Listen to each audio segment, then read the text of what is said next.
Rahim. I am doctor Aqsa, aesthetic physician from UK. आज की video में आपको एक्नी के बारे में इंफॉर्मेशन देने के लिए बना रही हूँ।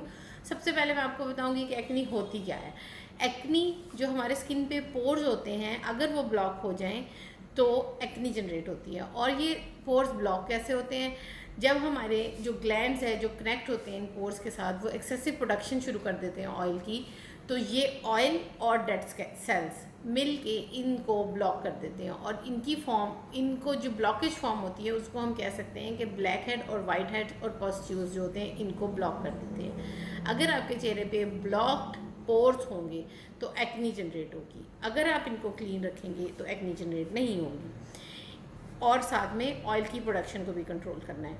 तो मेन कॉजेज़ पे आते हैं। कॉजेज़ इसकी क्या है? सबसे पहले जो मेन कॉज है वो हार्मोनल इम्बैलेंस है।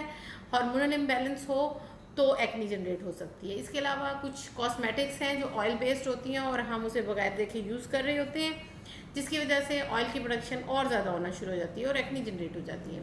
इसके अलावा सम टाइम हमारे चेहरे पे कुछ चेंजेस की वजह से एक आधा पिंपल बन जाता है, जिसको हम हाथ लगा लगा के उसकी जो इरिटेशन है, जो इन्फेक्शन है, उसको हम बाकी स्किन पे स्प्रेड आउट करते हैं और एक्नी जनरेट हो जाती है। कुछ लोग मेडिकेशन पे होते हैं।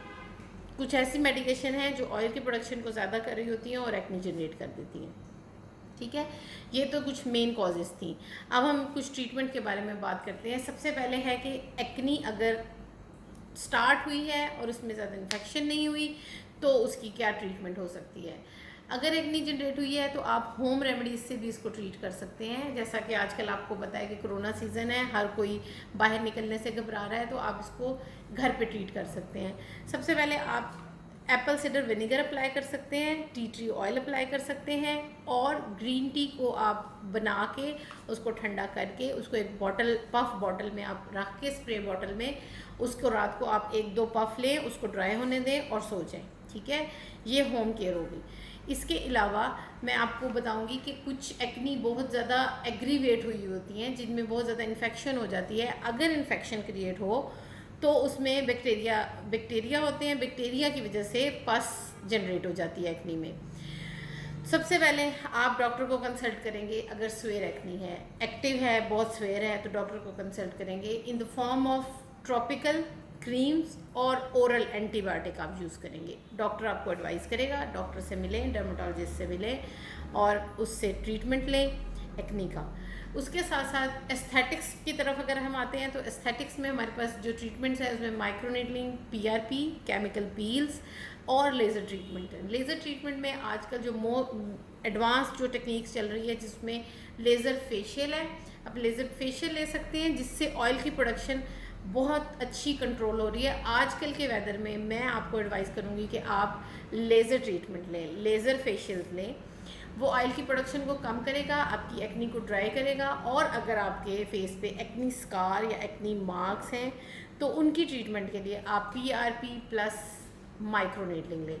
आपके स्कार फिलअप होंगे, आपके पिगमेंट्स जाएगा, इससे बहुत आपको हेल्प होगी। अगर आपको एक्टिव से मतलब थोड़ी बेटर हो गई है, बहुत एक्टिव नहीं है एक्नी, तो आप केमिकल पील ले सकते हैं विद सैलिसिलिक एसिड। ठीक है, सैलिसिलिक एसिड जो होगा आपकी एक्नी को ड्राई करेगा और आपको प्रिवेंट करेगा कि आपकी एक्नी जो है वो जल्दी ख़त्म हो जाए। ठीक है, ये कुछ ट्रीटमेंट्स थी। और साथ में प्लीज़ आप हमेशा कॉस्मेटिक्स जो भी यूज़ करें, लोशन हो या कॉस्मेटिक्स हो, आप प्लीज़ उसको देख के यूज़ करें। अगर वो ऑयल बेस्ड है तो वो एक्नी पीपल्स के लिए नहीं है। हम हमेशा कॉस्मेटिक्स ब्रांड्स की देख के ले लेते हैं, लेकिन उसको पढ़ते नहीं हैं कि उस पर ऑयल बेस्ड है या ये एक्नी के लिए है या ये नॉर्मल स्किन के लिए। जब भी आप कॉस्मेटिक्स लें या कोई भी लोशन, मॉइस्चराइज़र, कुछ भी लें, उसको पहले स्टडी करें और फिर उसके बाद बाय करें। ठीक है, अच्छे ब्रांड्स का मतलब ये नहीं है कि हर ब्रांड आपके लिए। सबसे पहले चूज़ करें, स्टडी करें, देन बाय करें। Thank you so much.